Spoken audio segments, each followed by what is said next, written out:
Sobat Lintas Hobi, salam sehat. Sekarang kita berada di Kopi Kola di Jogja, di daerah Uberharjo, Yogyakarta. Sebuah tempat untuk ngopi, biasanya ramai dengan mahasiswa di sini karena fasilitasnya cukup bagus. Lumayan lah buat untuk mengerjakan tugas, wifi-nya kenceng, tapi sekarang pada nggak ada yang ngampus, jadinya ya seperti ini, kita bisa ngonten di sini. Kalau pas rame kita nggak bisa. Oke, kita akan ngobrol tentang seluk-beluk penjurian dengan salah satu juri senior di event nasional, yaitu Mas Bayu Aragon. Halo Mas Aragon. Siap. Makin seger ini PPKM. Di rumah terus Makin putih. makin putih.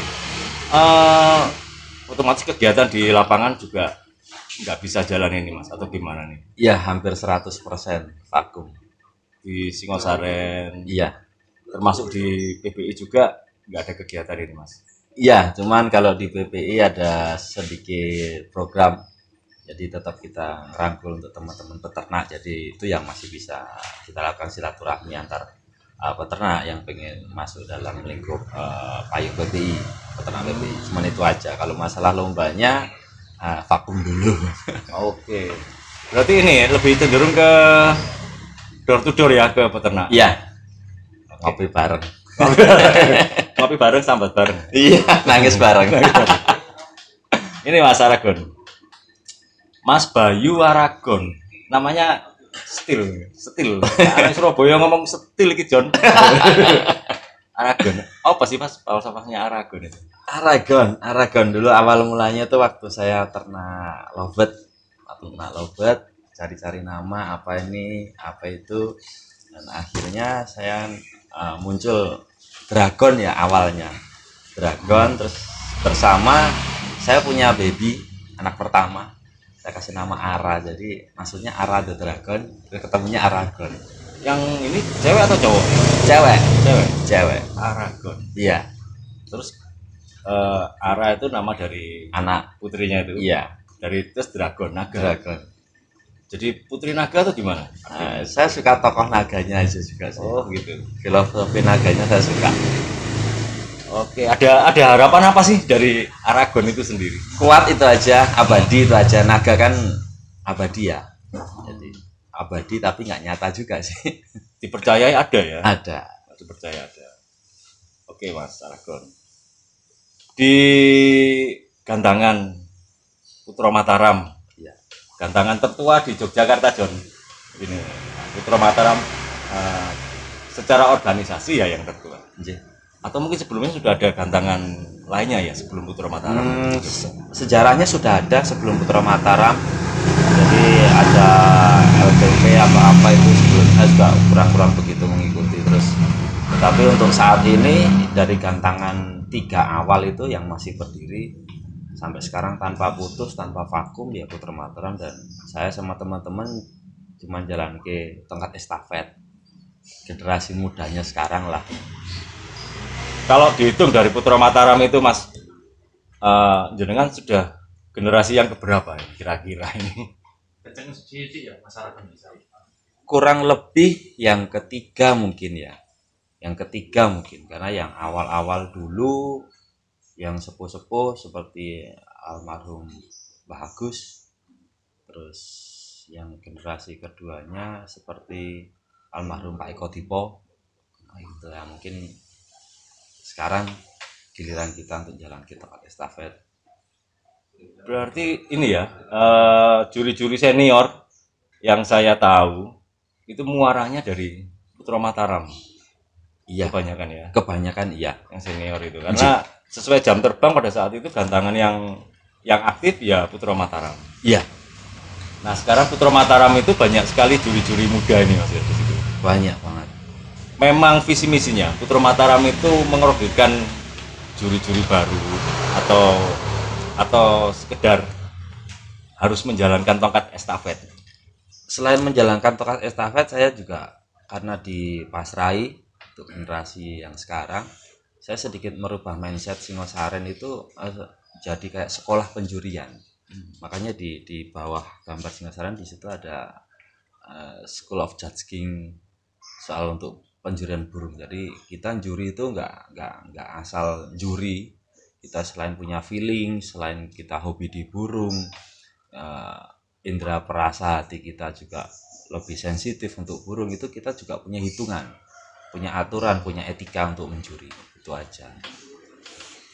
Lebih ditekankan ke hobi dulu ya. Betul. Untuk lainnya profesi sebagai juri, ini mohon maaf ini.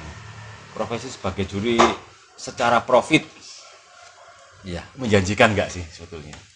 Profesi jadi juri sebenarnya bisa dibilang mencukupi bukan menjanjikan, bahkan juga bisa bilang sangat kurang, tergantung personnya sendiri. Jadi kalau si person itu kreatif, masuk dalam artian kreatif positif, dia misal menjuri di beberapa lapangan, ya mencukupi. Tapi kalau mungkin seperti saya hanya harian di Singosaren, dan tujuan saya juga memberi peluang ke teman-teman lain yang lebih muda atau lebih kepingin mencoba juri baru, monggo seperti itu. Tapi yang jelas juri itu saya bilang panggilan sih ya, tidak bisa dipaksakan. Panggilan hati ya. Panggilan hati, seperti itu. Selama PPKM ini lomba-lomba pada dihentikan semua ini. Nah, Mas Bayu Aragon sebagai sesepuh di sana yang dituakan, ya, artinya bertanggung jawab terhadap tongkat estafet ini, apa itu bisa bertanggungjawabkan kepada anak-anak di sana ini? Kalau ingin tahu itu, Mas. Ya, saya ada beberapa yang mungkin hobi lain, seperti salah satunya Mas Gunawan, dia juga kebenaran juga hobi sama, ya saya ajak. Saya kan di Merpati, kadang juga di Ayam, tapi ini lagi kencang Merpati, ya saya ajak ke situ. Untuk teman-teman yang lain jika sehobi dengan saya, ayo. Seperti Mas Ocol juga, Mas Ocol dia pintar dalam penulisan piagam di Singosaren, pun saya ajak di lapangan Merpati saya untuk jadi penulis piagam. Untuk teman yang lain kalau mau ya monggo. Jadi saya cuman terbatas sih ya. Terus saya juga bukan bosi ya, jadi agak susah.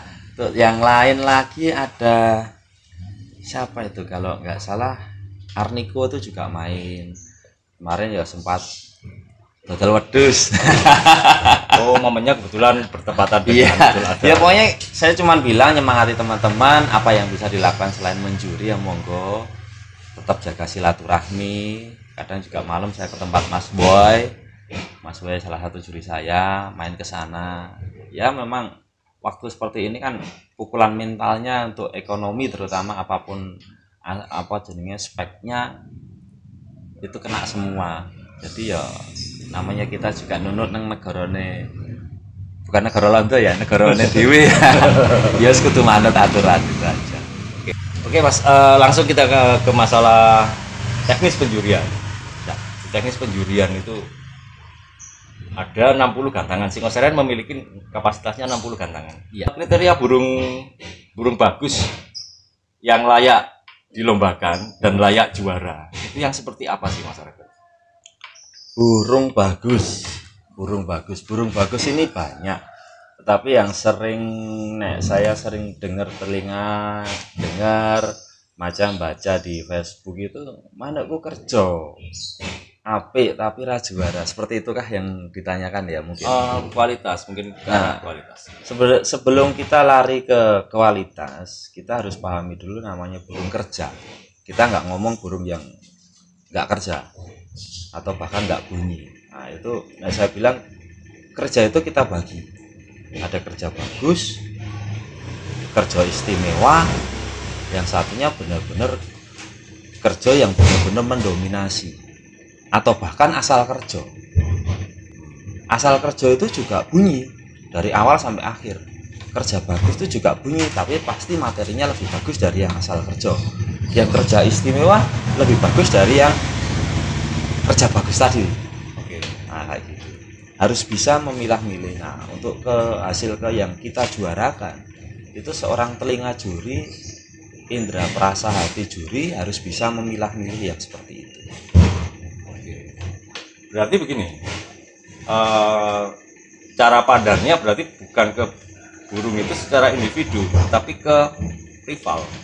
Ya, Harus ada pembandingnya ya. harus ada. Jadi kalau mungkin lombanya sendirian bunyi gitu secara online mungkin bisa dikatakan itu bagus gitu ya. Iya. Bunyi satu video gitu. Iya. Ketemu kriteria yang bagus. Tapi ketika disandingkan berbeda. Berbeda karena yang saya alami dari saya waktu jadi pemain dari tahun 99 jadi pemain terus berkecimpung di juri di 2013 itu saya rasa udah cukup lama untuk saya milah-milih. Itu burung disandingkan dengan burung A, burung B itu lain-lain mas. Yang tadinya sama burung A tembakannya bisa 7 kali panjang-panjang, waktu sama B kok tinggal 4 kali kurang panjang, itu kan beda-beda. Ada ini ya, masing-masing burung mempunyai, kalau saya katakan mempunyai wibawa masing-masing secara individu. Iya, kalau dari kacamata saya dulu waktu main itu aura lah ya. Di Kenari juga kita kenal aura, di Murai Batu juga ada auranya. Aura juara itu kayak apa? Kayak itu ada. Oke. Nah, kalau dari pemain loh ya, dari kacamata pemain. Tapi kalau juri lain lagi. Nah, lainnya bagaimana ya? Coba. Ya kita udah nggak ngelihat bentuk physically, kita yo real apa adanya yang terjadi di hari itu. Ya makanya ada beberapa kelompok juri IO atau bahkan atau istilahnya itu mau lomba itu ada istilah jangan lihat siapa yang bawa. Nah itu udah nggak penting waktu menjuri, real apa yang terjadi. Jangan bilang kemarin dia sangat kuat di lomba X terus sekarang kudu menang. Wah itu enggak ada Karena faktanya lawannya juga berbeda. Oke.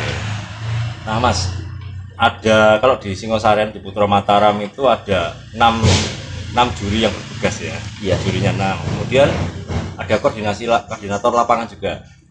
Ada korlap ya. Korlap. Oke. Berarti total petugas pengadil di lapangan berapa orang itu? 8 orang ya. Iya. 6 juri dan 2 korlap. Ya. Oke. Nah, satu-satu juri ini mas kita kupas ini. Oke. Cara nemu burung bagus di lapangan seperti apa?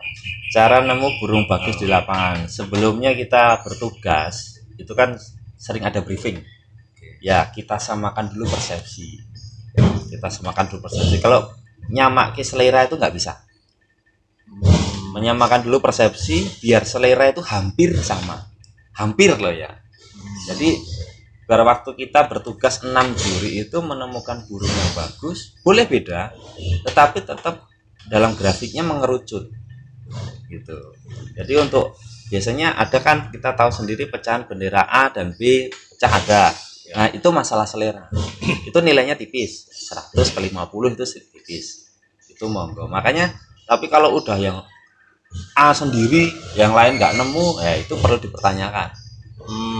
Seperti itu. Makanya saya sering di Singosaren, paling senang saya itu waktu briefing. Nah, ada sedikit kesalahan, temen langsung saya kupas di akhir penjurian, tadi begini begitu, tapi tidak memaksakan. Jadi apa yang paradigma saya sendiri, saya kombinasikan dengan IO yang saya IO resmi nasionalnya saya belajar, saya kombinasikan di situ dengan pandangan lokal. Karena ada penjurian secara pandangan lokal ini ada. Jadi kita kombinasikan di situ, yo aman neng tetap jaga kualitas, jangan terus seorang juri cari aman nih, jangan. Harus berani lah. Oke. Saat briefing kita menyamakan persepsi. Ya. Ini otomatis kita mengajukan sebuah SOP ya. Ya. Ke teman-teman. Ini yang harus kita kerjakan yang seperti ini kan gitu. Kalau SOP-nya di Singosaren itu apa sih mas? Burung yang seperti apa sih? Saya di Singosaren yang pertama variasi lagu, terus kedua volume, ketiga fisik dan gaya. Ya pakem nasional sih, di semua IO pasti urutannya menilai seperti itu. Nah makanya di Singosaren saya bawa sedikit lepas dari karakteristik lokal, saya bawa ke karakteristik nasional. Kalau pakemnya seperti itu, variasi lagunya dulu seperti apa, volumenya seperti apa, terus gayanya seperti apa, fisik butuhnya seperti apa, tapi tidak boleh mematikan. Saya bilang kan sering kita lihat tuh, anak kenari mentul mati, pendat banyak cilik mati, anak kacer begong sekian detik mati, atau bahkan mentul ke bawah mati. Saya bilang itu kan masuk dalam gaya. Gaya ini persentasenya berapa? Nilainya berapa? Kalau dari variasi lagu kita udah mentok 38. Di volume itu nilai mentoknya 24. Kok njuk disuto dengan fisik dan gaya di situ ada 23. Kan dibagi 2, fisik dan gaya. Berarti kan 11,5. Anak yang 38 ditambah 24 dikurangi gaya yang jelek tadi 11,5 sama dengan 0 dan tidak diperhitungkan, kan lucu. Nah, nek saya bilang gaya ini mentul ping piro ataupun nemplek dengan seperti apa yang harus mati, itu kan ada perhitungannya. Kalau hanya tipis-tipis janganlah cari aman. Oh, mentul hilang, Cari aman bagi juri, Mas. nah itu jangan, karena kita kembali lagi ke teman yang ngerawat itu susah. Bener, ngerawat ini susah, nyepak ke manuk ini susah. Mungkin bahkan sebagian kecil teman-teman kita tuku tiket ini ya angel. Tetapi juga di lain sisi di gantangan ya susah, Mas. Ngedeke gantangan tuh ya luwih larang. Memelihara gantangan tuh ya lebih mahal juga ringetnya. Nah, kita sama-sama ngeman dua-duanya bagaimana. Dan semua tuh enjoy tapi menuju ke kualitas yang bagus. Oke, Mas, teman-teman banyak yang nggak ngerti juga, banyak yang tidak paham masalah variasi lagu. Ini kita kupas satu persatu ya, Mas. Oke. Variasi lagu yang bagaimana sih? Misalnya kita berbicara tentang yang sedang booming tahun ini, tahunnya Murai Batu. Oke. Asik gitu. Variasi lagunya seperti apa sih, Mas? Yang dimaksud variasi lagu itu apa gitu loh, Mas? Variasi lagu itu ya yang lantunannya itu waktu dia rollingnya itu ya gonta-ganti, nggak mengulang-ulang. Tembakannya ya kita lihat itu intonasinya sama tekanannya lebih kenceng, lebih neken daripada rollnya.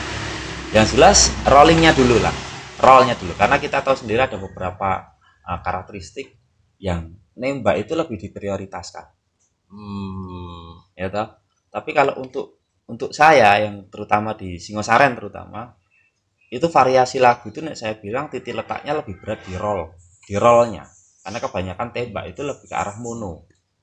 Tapi ada beberapa burung yang punya gaya tembak itu bahkan 4-5 variasi.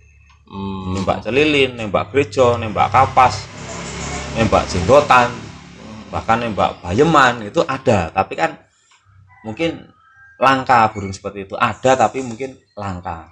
Nah, itu saya bilang olah lagunya, makanya menjamurnya tempat-tempat schooling mastering itu juga banyak untuk waktu sekarang, karena saya rasa semua IO memang lebih menitik beratkan variasi lagu yang bagus itu seperti apa. Seperti itu. Saya rasa ya hampir sama sih. Olah lagunya itu gonta-ganti lah. Enggak yang api-api. Jadi ada bermacam-macam warna dibawakan dalam di saat dia ngerol itu artinya begini sob, ngerol itu dia bawakan lagu tapi tidak menghentak, kira-kira seperti itu ya, Mas ya, Kurang lebih dibawakan secara enak dalam durasi yang kita harapkan panjang. Misalnya lagu Perenjak Betina, Perenjak Jantan, Glatik Wingko, Kolibri dan sebagainya dibawakan secara berurutan dan diakhiri dengan nada bertekanan dan panjang. ya. Ini yang namanya nembak ya, yang Ya. panjang. Nah, penjabarannya lebih jelas karena dengan ahlinya yang biasa mengadili di lapangan. Nah, kita bisa evaluasi, sudah seperti itukah burung kita? Kalau memang sudah seperti itu, kita lihat lawannya ya, Mas. Betul. Berarti sebelum bisa lihat lawannya, kita harus ngerti dulu nih yang namanya materi variasi lagu. Iya. Ini yang kita tekankan. jadi di saat di lapangan burung sudah mendominasi kerjanya dan Anda bisa membandingkan, bisa dipastikan bisa menang ya Mas. Saya bilang kalau sudah seperti itu, sudah paham, untuk 1, 2, 3 itu enak. Untuk 1, 2, 3 itu enak. Oke. Jadi masalah gaya ini banyak juga, artinya gaya itu murai batu nih kebetulan. Gayanya ekstrim, katanya ngecun-ngecun, terus ada yang sujud-sujud, ada yang sombong katanya gitu. Iya. Tadi sudah dijelaskan bahwa itu hanyalah faktor pendukung untuk fisik dan gaya. Persentase penilaiannya hanya sepersekian ya Mas, sekian Iya. persen. Untuk fisik dan gaya itu nilai itu 23 itu aja dibagi 2 di dalam fisik dan gaya. Fisik 11,5, di gaya 11,5. Jadi nilai total dalam kolom fisik dan gaya 23 nilainya. Kalau fisiknya seperti apa itu Mas maksudnya? Fisik ya yang utuh, orang ada cacat fisiknya seperti itu. Ya memang bukan lomba bergaya, bukan lomba fashion. Makanya nilai di variasi lagu ini mentok di 38, lebih besar persentasenya. Kayak gitu. Ini hanya faktor pendukung. Itu aja. Jadi kalaupun ada burung kerja bagus, dominan, dia layak 1, ada cacat fisik, ya jangan mati. Setidaknya dia juara 3 karena terkurangi. Nilai pendukung jangan sampai mematikan, tapi dia hanya mengurangi. Oke,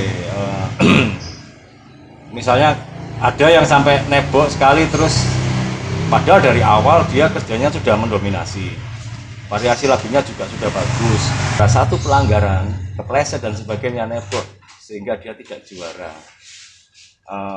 Mungkin kasusnya kuota juara yang diambil mungkin seandainya 60 gantangan masih bisa dimasukkan dalam kejuaraan ya Mas ya, seperti itu. Ya, dengan catatan tidak ada faktor pendukung yang lain. Dia mungkin turun, jadi untuk juara 1 jadi dia juara 3 atau juara 5. Tapi tidak ada faktor pembanding yang lain yang rivalitasnya tuh padat gitu loh. Dan kita lihat cara neboknya dia kayak apa. Kan nebok kan macam-macam ya. Bahasa nebok ini luas. Nah, kita persempit mungkin neboknya hanya mentul, tapi nebok yuk nanti tarung nengisor ya itu kurang etis untuk dijuarakan. Baik rekan-rekan, sesuai dengan yang kita bicarakan dengan Mas Bayu Aragon tadi, faktor penentu kemenangan di lapangan adalah 1, variasi lagu, kemudian kedua adalah volume itu keras tidaknya suara yang dikeluarkan oleh si burung ini, dan ketiga adalah gaya yang meliputi fisik dan penampilannya. Nah, penuhi 3 kriteria ini dulu, pastikan burung Anda memenuhi 3 kriteria, baru berlomba, supaya tidak ada anggapan-anggapan yang lain atau pemahaman yang lain yang salah di antara kita. Oke, kita ketemu lagi di segmen berikutnya. Salam lintas hobi.